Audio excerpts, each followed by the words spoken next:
high custom and vulgarity, click up off this channel. It's gonna go down here tonight. All right, ladies and gentlemen, welcome back to the Somebody Stop Me podcast. It's me. It's Aaron Weber, your host. I appreciate you tuning in. I'm a stand-up comedian out of Nashville, Tennessee, at Real Aaron Weber on all social media. Check me out. Say what's up. If you listen to the podcast, if you're one of the 14 people that listen to this podcast, I want to apologize right out of the gates. You might remember last episode when I was talking to John Christ. Up top, I made it a point to say that I was going to start putting this out more regularly. I think I said I felt it in my bones that I was going to get my life in order and start putting this thing out more regularly. That was 2 weeks ago, so it didn't happen. So I'm going to stop lying to myself, and more important, I'm going to stop lying to y'all. Just accept it. It's who I am. I'm lazy. I'm not motivated. I'm easily distracted. I'm confused. I'm insecure. I'm all of these things. All of these things prevent me from sticking to an arbitrary schedule like that. Sometimes I feel like if I say it out loud into a microphone, that'll force me to adhere to whatever I said. Obviously, it didn't happen because it's 2 weeks later. And I'm also going to level with you. This is take like 7 of this podcast because I keep talking and I get bored with myself. And so it's getting a little tighter, a little better each time. I'm praying to God that I'm happy with this take. But who knows, right?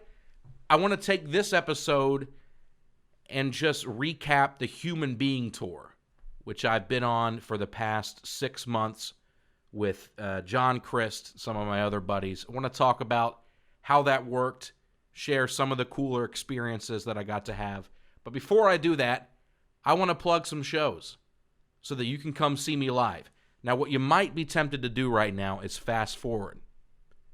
Hit that plus 15 or whatever button on your podcast app.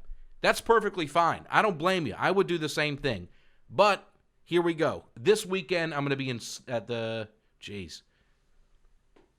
stuttering right out of the gates. I'm going to be at the Stardome Comedy Showroom in Birmingham, Alabama, technically Hoover, but in the Birmingham area. I'm there with Henry Cho. We're doing 4 shows.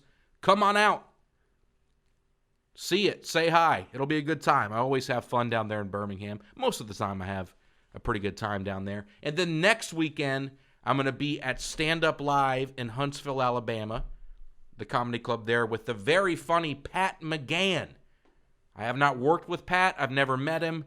I've only heard good things about him. He opens for Sebastian when he's not headlining and doing stuff himself. So I'm looking forward to that. Come on out. Say hi. And then I'm also going to plug this one more time because I am shameless. I will be headlining Zanies Comedy Club in Nashville, Tennessee on November 20th. It's a Wednesday night at 7 o'clock. Tickets are $15. Come on out. It's my home club. It's the first time I've headlined there. It's the first time I've headlined anything of that scale. So it's going to be a special night for me, and it would mean the world to me if you came on out and had fun with us. We got a good lineup. I got some buddies that are going to be doing the show with me. And it's going to be fun. So come on out. You can go to nashville.zanies.com. Go to the calendar there. Find me November 20th. It's a Wednesday night. What else are you doing on a Wednesday? Spending time with your family? What a waste of time that is. Come on out and see me tell jokes. Headlining. That'll be a good time. All right. So we're jumping right in. Let's jump right into it. For the past 6 months, I have been on the road with John Christ on his Human Being Tour. It started in late September. I joined on the second week in October, and I've been on every show since then. Here are the stats. This will give you some context of how big this tour is. He did 97 shows Sold out 93 of them for a total of 197,000 tickets. 197,000 tickets he sold. That's an average of about 2,000 a show. A little over 2,000, which is absurd. It's ridiculous. To give you, this is important to know. If you're not too familiar with how big normal comedy shows are, a sold-out club like Zanies, which is a fairly big club, is a little under 300 seats. So we're doing rooms that are several thousand people. Pretty crazy. It's not lost on me what an unreal opportunity it is. It's not lost on me at all. Especially for somebody who's been doing comedy as long as I have. I'm coming up on 4 years pretty soon. So I'm a toddler. Jerry Seinfeld says, I can't remember where he said this, but your age, like how long you've been doing comedy, that's your age. So think of me as a 4-year-old. I'm a toddler. I'm getting ready for kindergarten. And I'm getting to do some crazy shows, and that's all because of John. John could have taken anybody on the road with him. He let me open up the shows, and I am eternally grateful to that guy for letting me do these shows with him. It was crazy. 197,000 tickets. I'm trying to think of how to start this. There were a ton of new experiences for me on this tour. The first of which is being on a tour bus. Okay? I'd never been on a tour bus before. It was a totally new thing. Most comedy shows, the production value is, there's almost no production. It's just a stage with a mic and a stool, and that's it. So they're pretty small operations most of the time. Everything I do outside of John, I just drive to in my car. I show up. There's a stage ready. You just do it. John's show was just on a different level. So we had 12 people touring with us. That was management, the people that helped do the ticketing and everything like that. Then the production crew, lighting, sound, video. 3 comics. So 12 people on a bus. I had never been on a tour bus. Here's how it worked. We left. We're based out of Nashville. Everyone's based out of Nashville. So we'd leave Nashville Wednesday night, drive out, do a whole weekend's worth of shows, and then drive back to Nashville Monday morning. So throughout this tour, most weeks, I'm home in Nashville Monday through Wednesday, and then we drive off to all over the country and do shows. We just wake up at the next venue, which was pretty cool.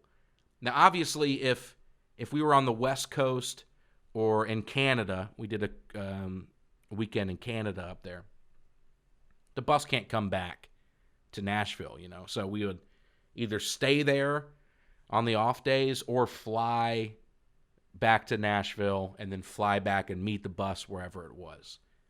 There are some things I learned quickly on the bus.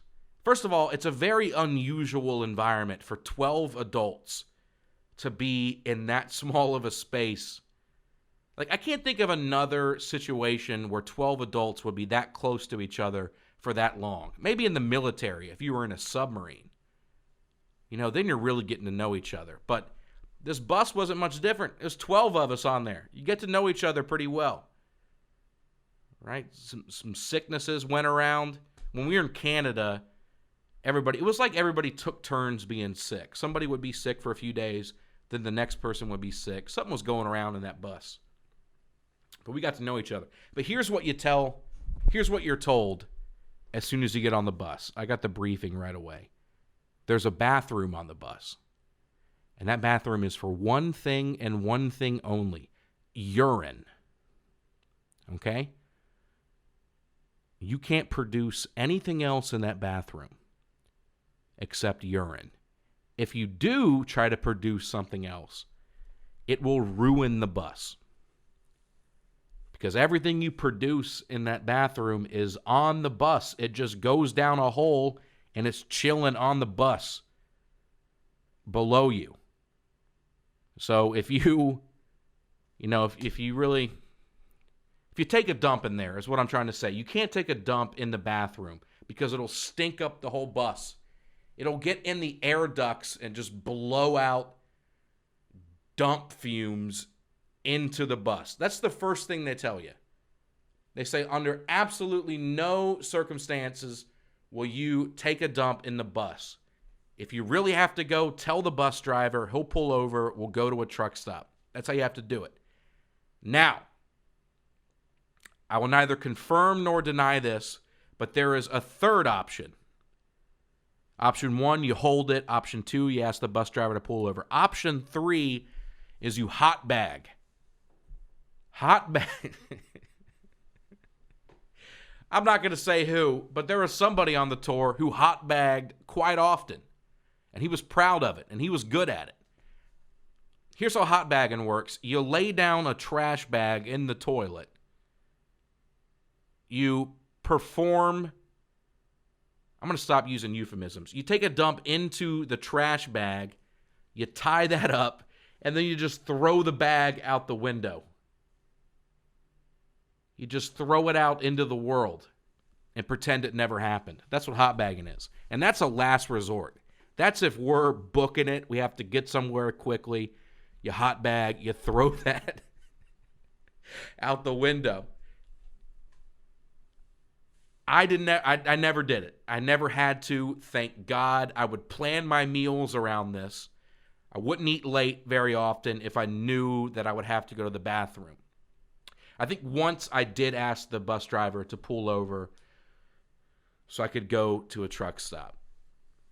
Never had to hot bag, thank God. But, so 12 of us on there. There were 12 bunks. They're not much bigger than a coffin, but they're surprisingly comfortable. We went through a few different buses throughout the course of this tour. One broke down, and then I think they rented one for a little bit, and then we secured another one. But the bunks are all pretty much the same. You climb in there. There's a little curtain. You can close that for some privacy. But there's just nothing in there. There's a plug. There's an outlet where you can put your phone in. There's an air vent, thank God, where you can get the AC going on you. And then you just go to sleep. And I got some pretty good sleep in that bunk. There's a choice you have to make in terms of bunks. There's a bottom bunk, a middle bunk, and a top bunk. The middle bunk is the best. So John got a middle bunk. The tour manager got a middle bunk. But then bottom bunk has its advantages. Here's why I like the bottom bunk. Because it's easy to get in and out of. I put up a video on my Instagram. One weekend I had a top bunk somehow, and I don't know how you get up there. I had to stick my feet into other people's bunks and shimmy my way in there. It was miserable. If you're on the bottom bunk, you can just lay down on the ground and roll on into it, which is how I did it. I laid down on my back and just rolled into the bunk. And that's how I slept every night. Now, the disadvantage of being on the bottom bunk is that every time the bus hits a rock or a bump or anything on the road, you feel it because you're right above the wheel. Now, the disadvantage of being on the top is that even though you don't feel all the bumps the way that you do on the bottom, the bus will sway back and forth because it's very high. So if we're driving fast, the bus will sway. You can get motion sick up there. And I get motion sickness a lot. I've got a weak constitution. So if I'm up there, that thing's swaying, it'll make me sick. I'll throw up. I never did throw up.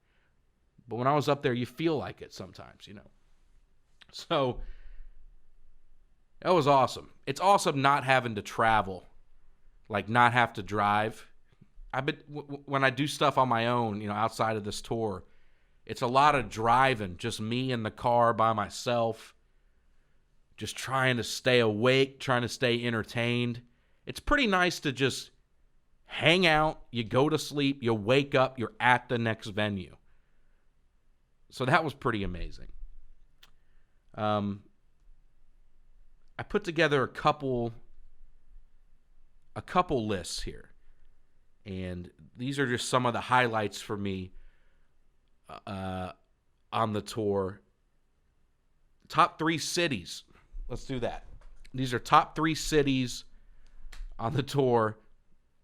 There's something in common. These 3 cities have... Now, look, I want to say I'm not ranking all the cities. These are just the most fun I had in these cities when I was there. Some cities I got to check out a little more than others.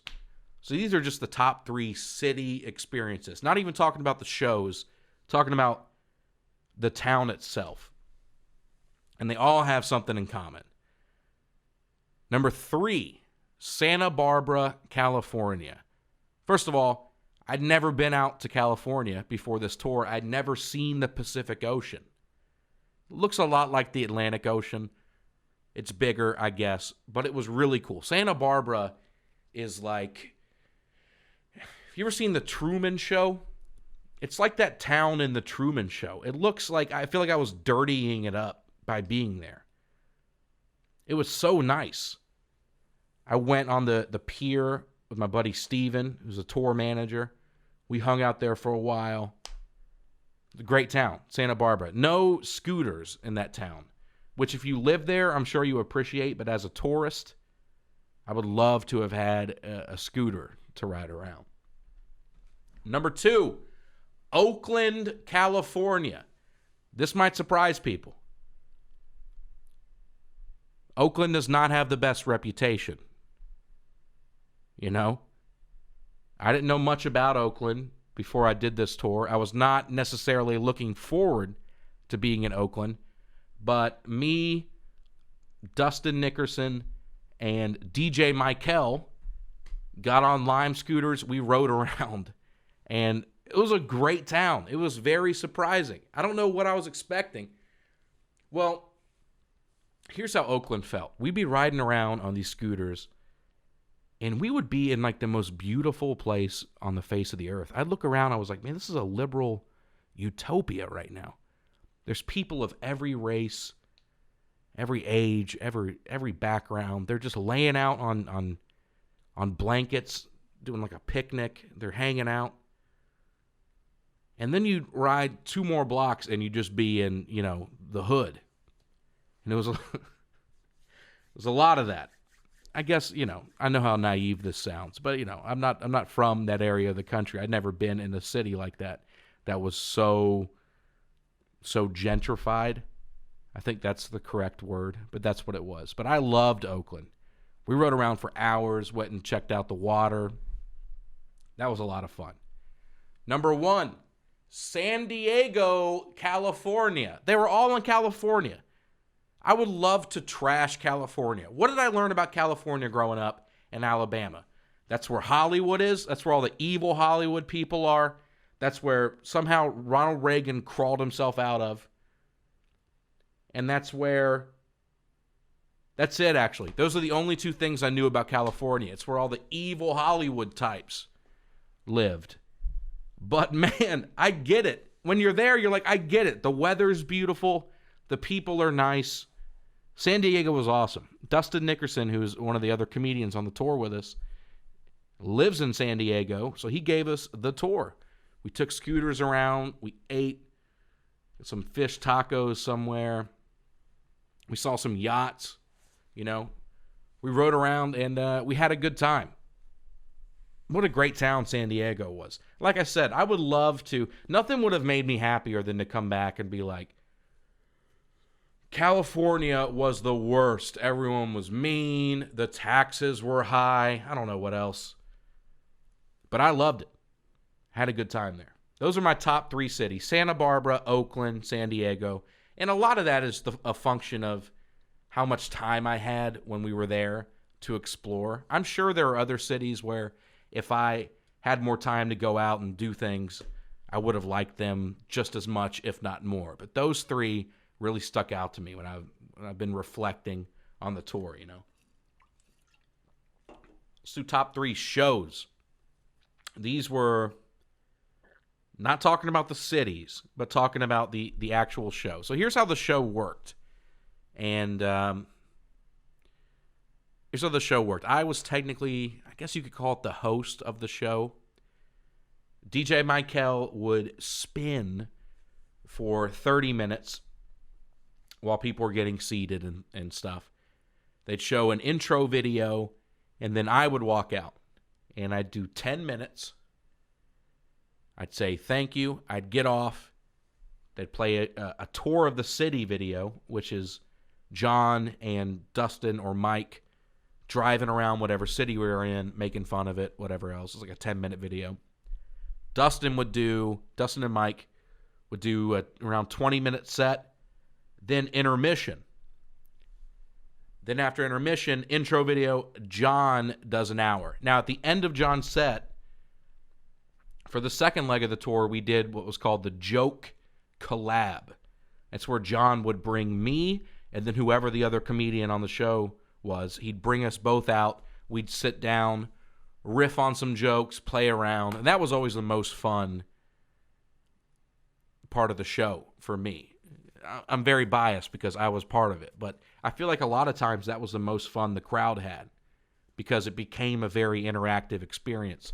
We'd make fun of people. A lot of times when the joke collab section would start, people would get up and walk to go to the bathroom. They'd see it as an opportunity to leave, and we'd make fun of them for getting up and leaving. It was just fun. It was just a good time. So here's the top 3 shows for me. Number 3 was the Ryman Auditorium in Nashville. And this is strictly because I live in Nashville now. I've been to the Ryman a bunch. I saw Dave Chappelle there before I started doing comedy. I saw some of my favorite bands there. So it was unreal to actually be on stage and perform there. So I'm a little biased. They were great shows, but a lot of it was... I had a moment on stage where I was like, holy crap, I'm at the Ryman. Couldn't believe it. That was crazy. Number 2 was the Lyric Theater in Baltimore, Maryland. I'd never been to Baltimore. The Lyric Theater was awesome. I don't know what it was, but those shows were unbelievable. They were so much fun. I got my favorite video clip of the whole tour from that show. I told a story about going to Dairy Queen at a hospital. I put up a video clip of that on social media and on my YouTube. But that clip's from that show in Baltimore. Mike Goodwin was with us that weekend. So much fun, man. Thank you to everybody who came out in Baltimore. And number 1, this will surprise people. Because if you would have asked me before the tour started what would be my favorite show of the tour, this would have been my last guess. This was the USF Performing Arts Theater in Fort Wayne, Indiana. It was the most fun show of the whole tour for me. Now, this list would probably be much different for Dustin or Mike or John.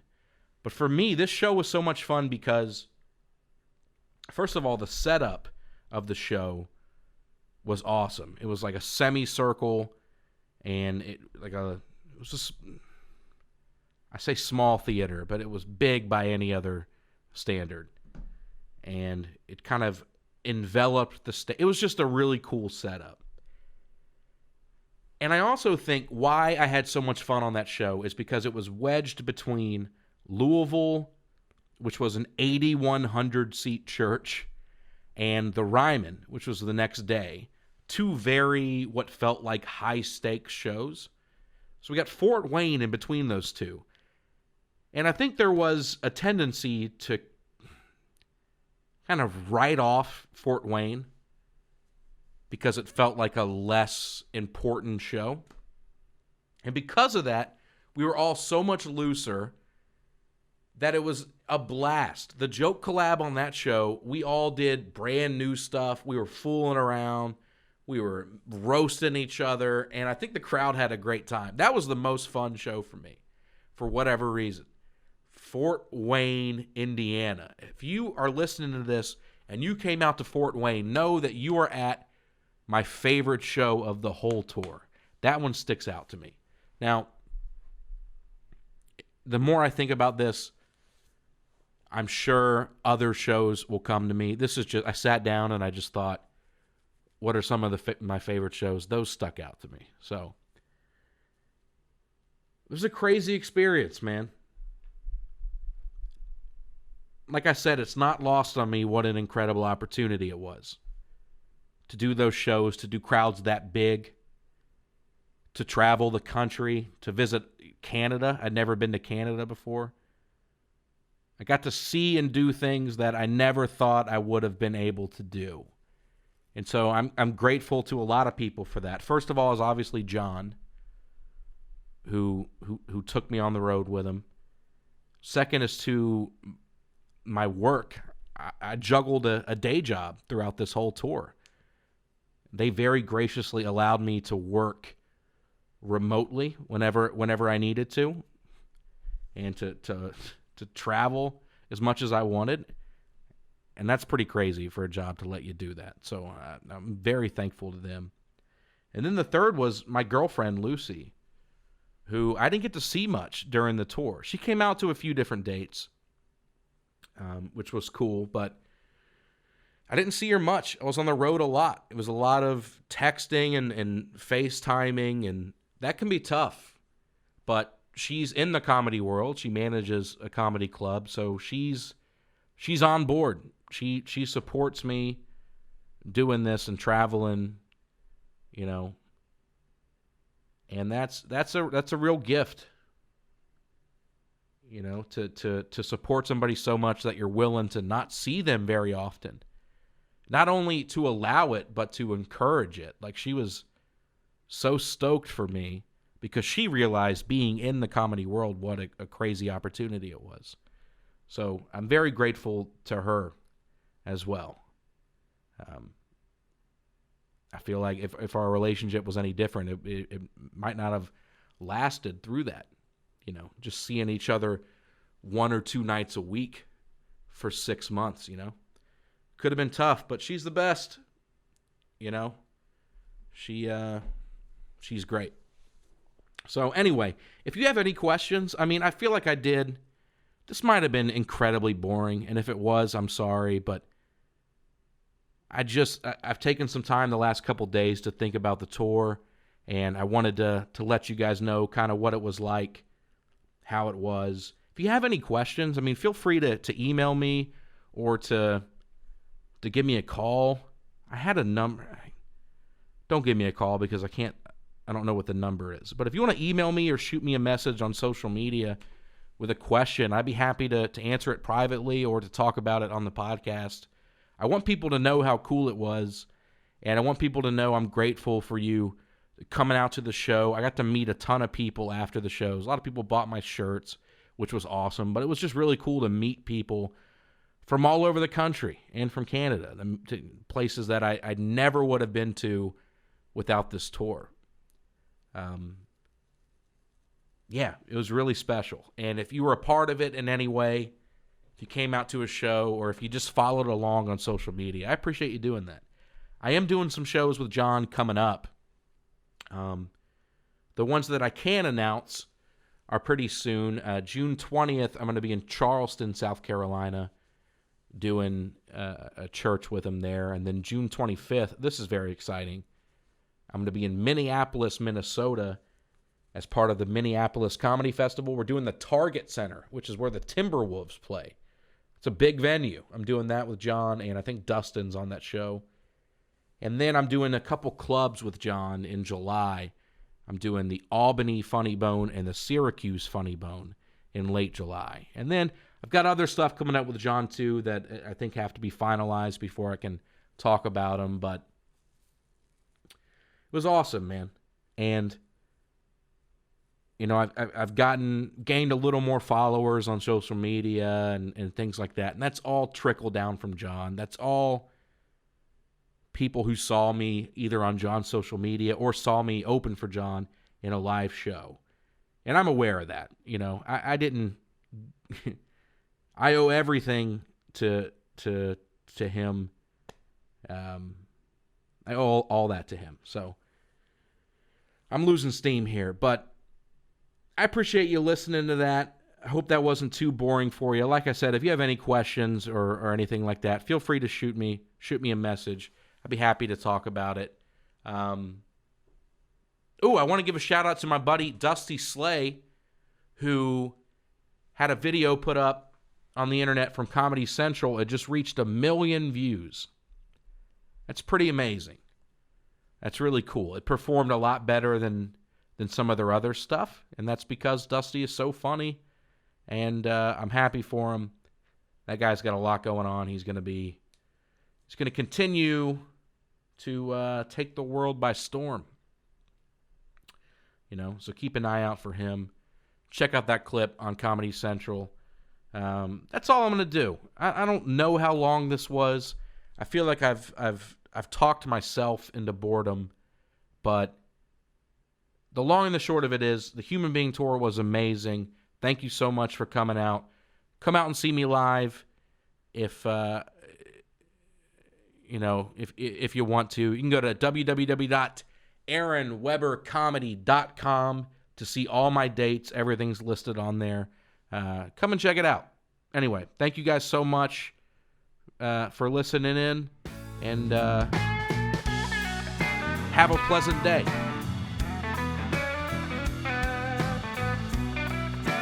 Have a pleasant day.